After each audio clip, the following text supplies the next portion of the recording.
Assalamualaikum warahmatullahi wabarakatuh.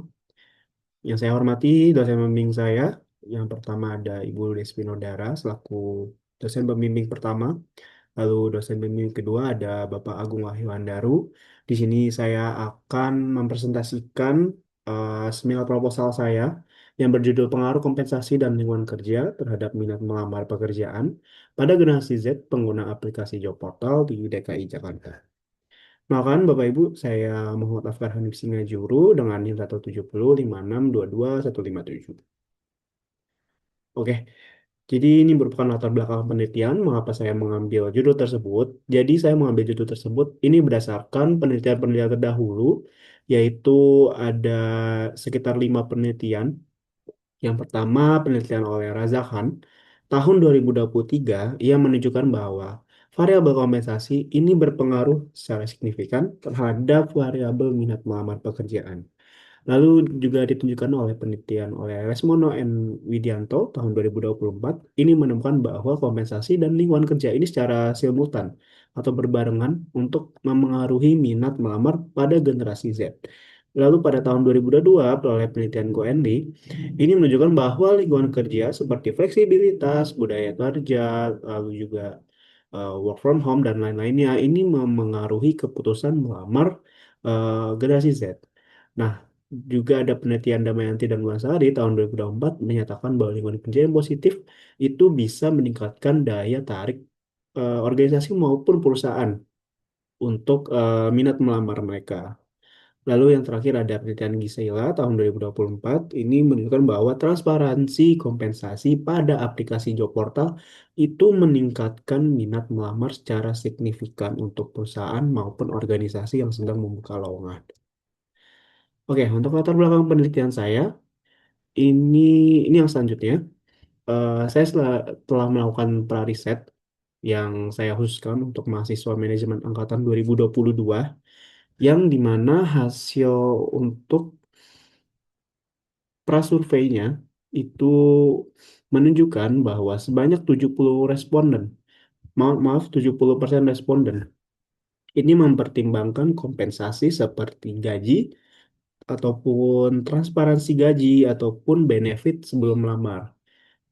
Lalu sebanyak 75% hingga 80% responden ini mempertimbangkan terkait lingkungan kerja, apakah lingkungan kerja itu WFH ataupun hybrid atau mungkin hal-hal lainnya seperti kenyamanan, budaya kerja, ataupun fleksibilitas saat bekerja. Lalu juga yang terakhir sebanyak 75 sampai 80% responden ini memiliki keinginan untuk melamar dan mengikuti proses seleksi. Jadi beberapa responden ini 75 hingga 80 responden ini memang sudah memiliki keinginan untuk melamar dan mengikuti proses seleksi. Namun itu dipengaruhi kembali oleh kompensasi dan juga lingkungan kerja yang akan ditawarkan oleh perusahaan. Nah, ada pun gate penelitian yang akan nanti saya bahas, yaitu untuk kompensasi. Ini penelitian kompensasi ke minat melamar. Ini menurut penelitian oleh Raza Khan tahun 2023 dan Gisela tahun 2024, kompensasi ini berpengaruh positif, signifikan ya, terhadap minat melamar. Jadi untuk kompensasi ini ternyata berpengaruh untuk daya minat melamar ke perusahaan ataupun organisasi. Lalu ada juga lingkungan kerja yang berpengaruh positif signifikan pada penelitian Goenli tahun 2022 dan Damayanti 2024. Ini ternyata berpengaruh positif terhadap minat melamar. Nah, ini juga ada research gap-nya. Jadi penelitian yang mungkin dari penelitian-penelitian sebelumnya yang mungkin belum dibahas, lalu saya akan saya bahas ataupun mungkin akan saya kembangkan itu yang pertama belum dikaji dalam konteks job portal. Jadi saya akan membahas, saya khususkan kepada job portal. Kenapa job portal? Karena di zaman generasi sekarang, menurut penelitian yang sudah saya teliti melalui penelitian terdahulu juga dan juga persepsi saya itu untuk untuk sistem rekrutmen perusahaan ataupun organisasi sekarang sudah menggunakan aplikasi digital recruitment ataupun yang bisa disebut job portal. Lalu belum spesifik ya penelitian-penelitian terdahulu untuk membahas generasi Z. Kenapa aku akan membahas generasi Z? Karena menurut data penelitian yang sudah saya lampirkan di studi saya, itu untuk generasi Z sekarang itu angkanya mencapai 80% untuk masuk ke lingkung ke tahap memulai kerja. Jadi saya fokuskan ke generasi Z. Lalu belum juga fokus pada wilayah DKI Jakarta karena pada penelitian-penelitian sebelumnya itu mungkin belum di lingkup perkotaan ya. Lalu belum mengaitkan faktor organisasi ataupun perusahaan ini dengan perilaku melamar di platform digital. Jadi ini berhubungan dengan aplikasi job portal.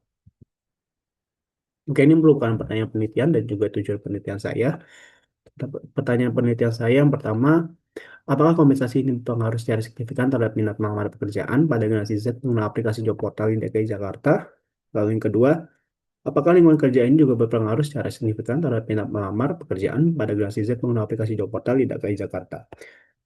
Jadi tujuan penelitian saya itu adalah menguji dan menganalisis pengaruh kompensasi terhadap minat melamar pekerjaan pada generasi Z pengguna aplikasi job portal di DKI Jakarta.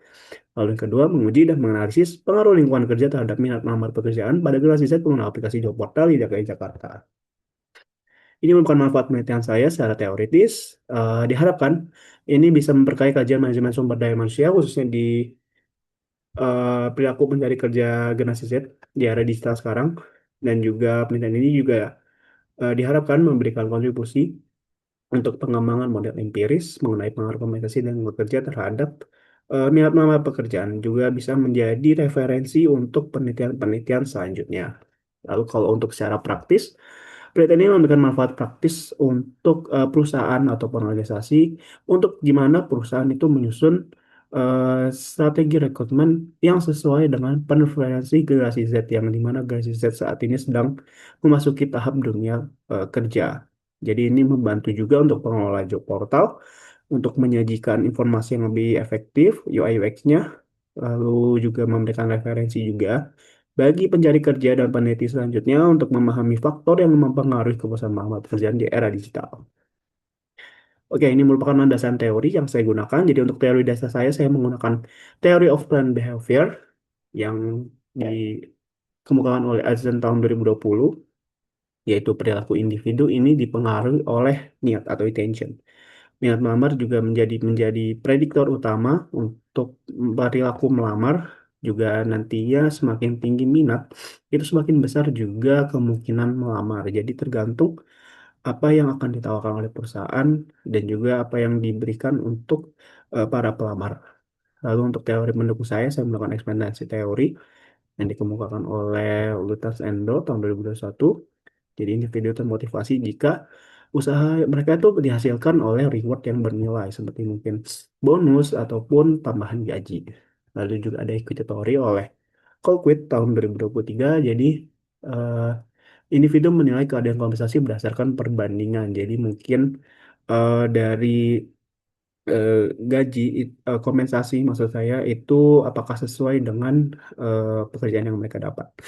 Lalu ada two factor teori Herzberg tahun 2001 oleh Miner. Jadi lingkungan kerja ini termasuk faktor Huygens. Lalu yang keempat, Applicant Attraction Theory, Chapman tahun 2005, persepsi terhadap organisasi mempengaruhi keputusan melamar. Lalu ini untuk hipotesis dan metode penelitian saya.